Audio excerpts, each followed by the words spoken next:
Lahat tayo nagkakamali dahil lahat tayo may kakulangan. Pero sa kabila ng ating kakulangan, patuloy ang buhay dahil ang kumukumpleto sa buhay natin, walang iba kundi si Jesus. Walang iba kundi ang mahal na pong Jesus Nazareno. At kung ang kumukumpleto sa buhay natin ang mahal na pong Jesus Nazareno, ano po ang hamon sa atin? Maging kamay ni Jesus. Maging kamay ni Jesus sa mga taong nangangailangan ng tulong. Maging paa ni Jesus upang tayo ay makapagpahayag ng salita ng Diyos.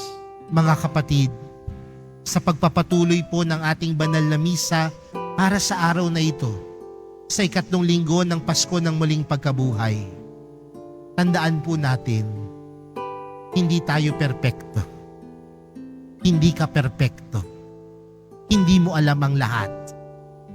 At kung hindi mo alam ang lahat, nandyan ang Diyos, nandyan si Jesus, upang ikaw ay buuin at ang iyong buhay ay maging kumpleto.